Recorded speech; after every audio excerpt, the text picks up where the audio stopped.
चिड़िया और कालू कौवा मिलकर खेती बाड़ी करते थे। चिड़िया और कौवे के खेत में तरह तरह की सब्जियां और फलदार पेड़ थे।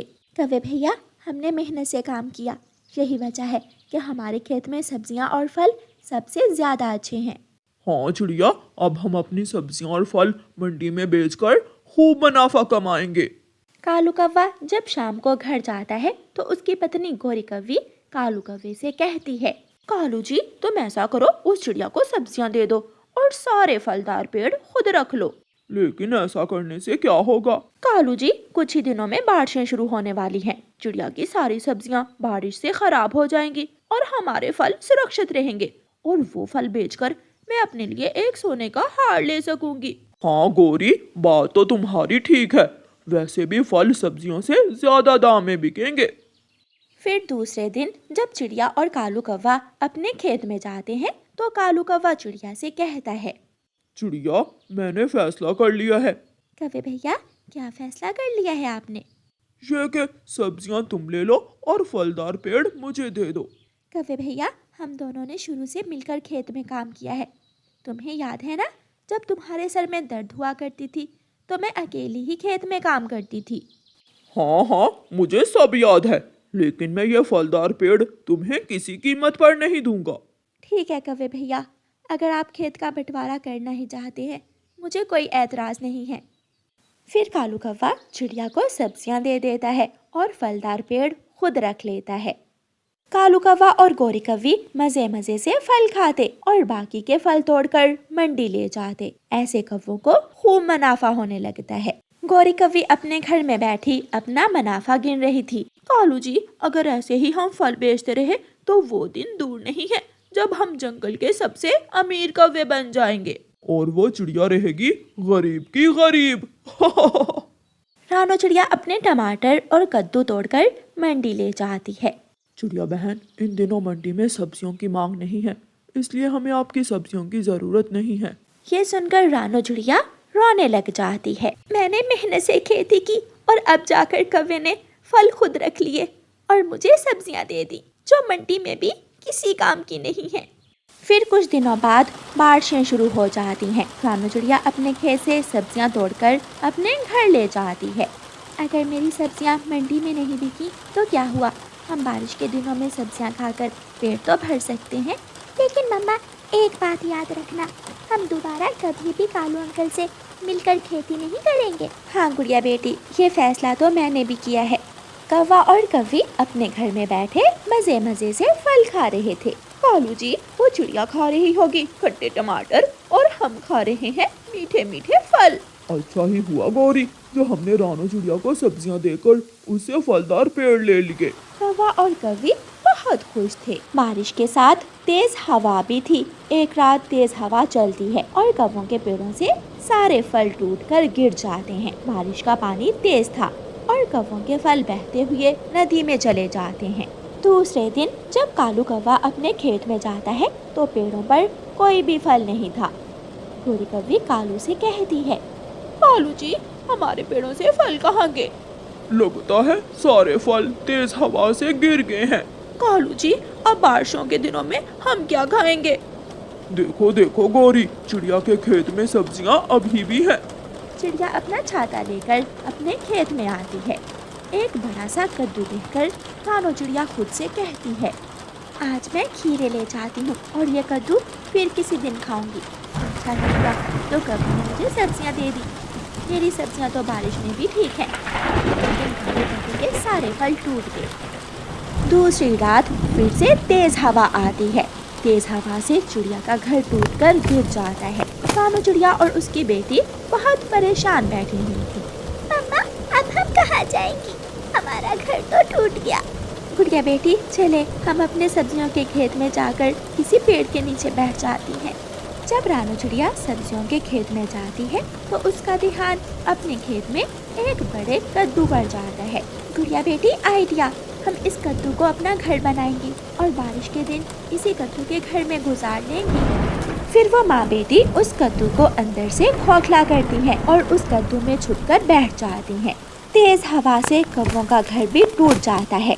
कौवा और कौवी जब खेत में आते हैं चिड़िया को अपने कद्दू के घर में बैठा हुआ देखकर हैरान हो जाते हैं। कालू जी, हम यहाँ बारिश में भीग रहे हैं और वो रानो चिड़िया को देखो कैसे कद्दू के घर में आराम से बैठी हुई है। चलो हम भी चिड़िया के कद्दू के घर में चले जाते हैं। कौवे चिड़िया के पास जाते हैं। चिड़िया चिड़िया, हमें भी अपने कद्दू के घर में आने दो। चिड़िया कौवों से कहती है, कौवो, मेरा कद्दू का घर इतना बड़ा नहीं है कि मैं तुम्हें इसमें जगह दे सकूं। अब तुम जाकर अपने फलदार पेड़ों पर ही बैठो। ये सुनकर कौवे रोते हुए जाकर अपने पेड़ों के नीचे बैठ जाते हैं। प्यारे दोस्तों, इसीलिए तो कहते हैं कि जो दूसरों के साथ बुरा होता है उसका अपना ही बुरा होता है। कभी यहाँ तो कभी वहाँ, कभी इधर कभी उधर। वो चिड़िया सुबह से उड़ रही थी और फिर आखिरकार वो अपनी मेहनत का दाना ढूंढ लेती है। मेहनत से दाना ढूंढना बहुत मुश्किल काम है। काश मैं भी कालू कौवा होती, मजे मजे से मुफ्त का भोजन खाती, कितना मजा आता जीने में। चिड़िया ऐसे सोचती है। कालू कौवा भी उड़ता हुआ वहाँ आता है। चिड़िया, तुम्हारी जिंदगी बहुत अच्छी है। तुम मेहनत करती हो, अपना कमा कर खाती हो। काश मैं भी तुम्हारी तरह एक चिड़िया ही होता। उन दोनों की बातें जंगल की परी सुन रही थी। जंगल की परी वहाँ आती है। चिड़िया, क्या तुम कालू कौवा बनना चाहती हो? हाँ अच्छी परी, मुझे कालू कौवे की जिंदगी बहुत अच्छी लगती है। इसका जीवन बहुत आसान है। मुझे कालू कौवा बनना अच्छा लगेगा। और कालू कौवे, तुम चिड़िया बनना पसंद करोगे? हाँ अच्छी परी, हर कोई चिड़िया से प्यार करता है। सभी इज्जत करते हैं चिड़िया की। मैं भी चिड़िया बनना चाहूँगा। तो फिर मैं अभी आपको एक दूसरे से बदल देती हूँ। चिड़िया, आज के बाद सब तुम्हें कालू कौवा समझेंगे। और कालू कौवा, तुम दिखने में तो कौवे ही हो, मगर सभी तुम्हें चिड़िया ही समझेंगे। तुम जाकर एक दूसरे की जिंदगी गुजार सकते हो। फिर चिड़िया और कौवा वहाँ से चले जाते हैं। कालू कौवे, तुम जाओ यहाँ से, मुझे डर है तुम मेरी कोई चीज चोरी कर लोगे। भागो भागो यहाँ से।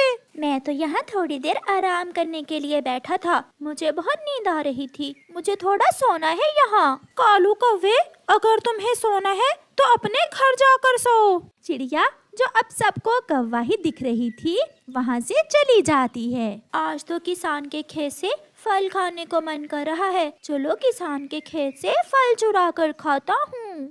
वाह वाह, मुफ्त के फल खाने का तो मजा ही कुछ और है। चोरी करना तो बहुत आसान है। अब मैं यहाँ थोड़ा सो लेता हूँ। चिड़िया वहाँ सो जाती है। थोड़ी देर बाद किसान खेत में आ जाता है। ये कालू कौवा मेरे फल खाकर बहुत मजे से सो रहा है। अभी इसकी पिटाई करता हूँ। फिर किसान, जिसे चिड़िया कौवा दिख रहा था, एक डंडा उठाता है और चिड़िया को मारने लगता है। बचाओ बचाओ, बहुत मुश्किल है कालू कौवा बनना। कालू कौवा बनना बहुत मुश्किल है। चिड़िया वहाँ से भाग जाती है।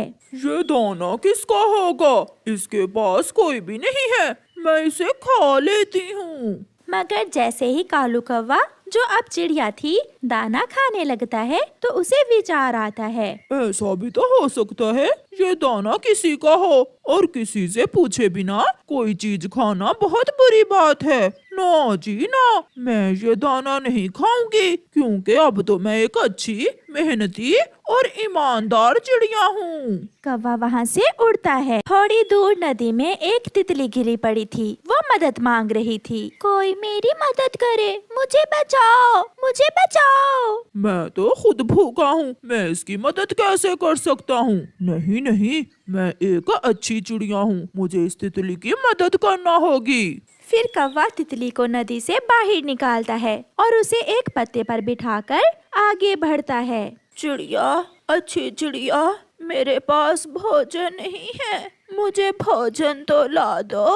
गुजरता हुआ कालू कौवा, जो बूढ़ी फाख्ता को अब चिड़िया लग रही थी, उससे ऐसे कहती है। हाँ माँ जी, मुझे आपकी मदद करके बहुत खुशी होगी। मैं अभी आपको दाना ला कर देती हूँ। फिर कौवा मैदान में जाता है और वहाँ से कुछ दाने लाकर बूढ़ी फाख्ता को दे देता है। चिड़िया बनना बहुत मुश्किल है। मैंने खुद तो सुबह से कुछ खाया नहीं है। जो भी कर रहा हूँ सब दूसरों के लिए ही कर रहा हूँ। अंडा, ताजा ताजा अंडा, बहुत मजे का होगा, मैं इसे पी लेता हूँ। चिड़िया क्योंकि अब कालू कौवा थी, इसलिए चिड़िया का बुलबुल का अंडा देखकर उसे पीने को दिल करता है। चिड़िया वहाँ जाती है, पीछे से बुलबुल भी आ जाती है। कौवे, दुष्ट कौवे, आज तो तुम्हें हम छोड़ेंगे नहीं, बहुत मारेंगे तुम्हें। फिर कबूतर और बुलबुल मिलकर चिड़िया को बहुत मारते हैं। भागकर चिड़िया अपनी जान बचाती है। मुश्किल, बहुत मुश्किल है कालू कौवा बनना, बहुत मार पड़ती है। मैं तो चिड़िया ही ठीक थी, अपनी मेहनत करती थी, आराम की जिंदगी गुजारती थी। अच्छी परी मुझे फिर से चिड़िया ही बना दो। कालू कौवा भी उड़ता हुआ वहाँ आ जाता है। बहुत मुश्किल है चिड़िया बनना। चिड़िया बनना कोई आसान काम नहीं है। सबकी मदद करना पड़ती है, खुद भूखा रहना पड़ता है और दाना दूसरों को देना पड़ता है। अच्छी परी, मुझे कौवा ही बना दो, मैं नहीं चिड़िया बन सकता।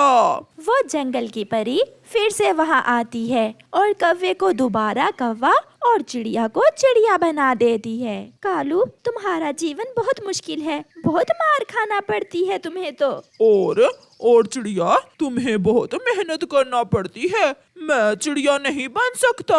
फिर वो दोनों अपनी अपनी राह लेते हैं। प्यारे दोस्तों, इस कहानी को लाइक करना बिल्कुल मत भूलना। आपका धन्यवाद। मैं आधी रात को अपनी मम्मा के साथ जा रही थी। उस रात बहुत अंधेरा था। मम्मा, फिर क्या हुआ? फिर जब हम घने जंगल से गुजरने लगी तो आज चिड़िया आंटी को तंग करता हूँ, बहुत मजा आएगा। ऐसा सोचते हुए शरारती जग्गू कौवा चिड़िया की डोरबेल बजाता है। ये इस समय कौन होगा? इतनी ठंड में कौन डोरबेल बजा रहा है? मम्मा, मैं देखता हूँ। फिर कुकू घर से बाहर आता है। यहाँ तो कोई भी नहीं है, ये कौन हो सकता है जो डोरबेल बजाकर भाग गया? अभी कुकू घर के अंदर ही जाता है कि डोरबेल फिर से बजती है। मम्मा, ये जरूर कोई शरारती बच्चा हमें तंग कर रहा है। बेटा, आप डोरबेल का स्विच ऑफ कर दें। फिर कुकू डोरबेल का स्विच ऑफ कर देता है। इन्होंने तो बेल बंद ही कर दी। मम्मा, मैंने दो बार आंटी चिड़िया की डोरबेल बजाई। जब आंटी चिड़िया बाहर आई तो मैं पत्तों के पीछे छुप गया था। बचपन में मैं भी ऐसे ही किया करती थी। हमारे जमाने में डोरबेल तो ना थी, मगर मैं कुंडी खड़का कर भागा करती थी। मैं भी ऐसे ही किया करता था। फिर दूसरे दिन कुकू जग्गू से कहता है, यार जग्गू, आज रात किसी ने हमें बहुत तंग किया। कोई शरारती पक्षी बार बार हमारी डोरबेल बजाकर भागता था। हमारे घर में भी डोरबेल एक बार बजी थी। जब मैं बाहर गया तो बाहर कोई भी नहीं था।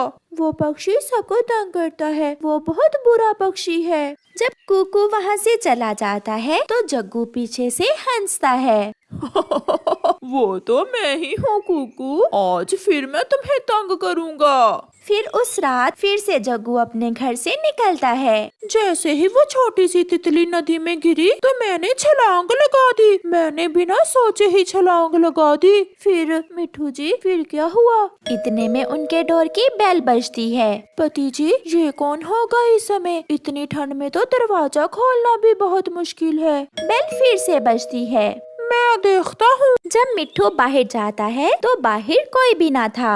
कौन है मिठू जी? बाहर कौन है? बाहर तो कोई भी नहीं है। मिठू जैसे ही घर के अंदर आता है बेल फिर से बजती है, मगर जैसे ही बाहर आता है तो बाहर कोई भी ना था। ये जरूर मुझे कोई तंग कर रहा है। मिठू दरवाजे के पीछे छुप जाता है। मिठू अंकल को फिर से तंग करता हूँ। आज तो मिठू अंकल को मैं सोने ही नहीं दूंगा। जग्गू फिर से बेल बजाने जाता है, मगर मिठू तोता डंडा लेकर जग्गू के पीछे भागता है। रुको, कौन हो तुम? मैं छोड़ूंगा नहीं तुम्हें, शरारती पक्षी, रुको। जग्गू तो भाग जाता है, मगर मिठू तोता जल्दी में एक पेड़ की डाल से टकराकर गिर जाता है। उसका सर फट जाता है। मर गया, हाय मर गया। हरियाली मिठू के पीछे आती है। क्या जरूरत थी आपको ऐसा करने की? एक दो बार बेल बजाकर चले ही जाना था उस शरारती पक्षी को। मुझे पहले ही मालूम था तुम इसमें भी मेरा ही दोष निकालोगी। मम्मा मम्मा, जब मिठू अंकल मेरे पीछे भागा तो वो पेड़ से टकराकर ऐसे नीचे गिरा, ऐसे, और उसका सर फट गया। मजा तो फिर था जग्गू, जो उसकी चोंच टूटती। थोड़ी छोटी हो जाती उसकी बड़ी चोंच। मेरा जग्गू तो बहुत शरारती हो गया है। मम्मा, ठंड में पक्षियों को ऐसे तंग करने का बहुत मजा आता है। जग्गू को कोई भी रोकने वाला ना था। उसके मम्मा और पापा उसे ऐसी शरारतें करने पर बहुत अप्रिशिएट करते थे। फिर एक दिन जग्गू फिर से किसी को तंग करने के लिए घर से निकलता है। हल्की हल्की बारिश हो रही थी। वो तो ठंड की भी परवाह ना करता। वो उड़ता हुआ कबूतर के घर की तरफ जाता है। कबूतर चाचा को तंग करता हूँ, लूसी आंटी से तो भागा भी नहीं जाएगा ऐसी बारिश में। फिर जग्गू आहिस्ता आहिस्ता कबूतर के दरवाजे के पास जाता है और जैसे ही अपने पंख से डोरबेल बजाने लगता है, उसे जोर का झटका लगता है, क्योंकि बारिश के कारण डोरबेल का सर्किट शॉर्ट हो गया था और बटन में करंट आ गया था। जग्गू गिरता है। बचाओ, मुझे बचाओ। कबूतर और कबूतरी जल्दी से घर से बाहर आते हैं। क्या हुआ जग्गू बेटा, क्या हुआ आपको? अंकल अंकल, मुझे आपकी डोरबेल से करंट लगा है, मुझे जल्दी से मेरे घर छोड़ आए। तो आप ही हो वो जो हर रोज पक्षियों के घर की डोरबेल बजा बजा कर भागते हो। लूसी, ये बच्चा है, आज का सबक ये कभी नहीं भूलेगा, हमें इसे इसके घर पहुंचाना होगा। फिर कबूतर जग्गू को उठाकर उसके घर जाता है। घंटी बजती है। ये कौन है? मेरा जग्गू ही होगा, उसे ही आदत है बार बार बेल बजाने की। गौरी जैसे ही दरवाजा खोलती है, उसकी चीखें निकल जाती हैं। जग्गू, मेरे जग्गू, क्या हुआ है तुम्हें? हटे, मुझे अंदर जाने दें। कबूतर जग्गू को लेकर घर के अंदर आता है। ये मेरे घर की डोरबेल बजाकर भागने लगा था कि इसे करंट लग गया। मम्मा, मुझे बचा ले। मम्मा, मेरे पंख में बहुत दर्द है। गौरी, हमारे जग्गू का तो पंख ही जल गया है। फिर जग्गू अपनी गलती से सीख तो लेता है, मगर ये सीखना बहुत लेट था, क्योंकि अब उसका पंख जल चुका था और वो कभी उड़ ना सकेगा। प्यारे दोस्तों, खतरनाक शरारतों से दूर रहें, क्योंकि ऐसी शरारतें करने से आपको नुकसान भी हो सकता है। आपका धन्यवाद।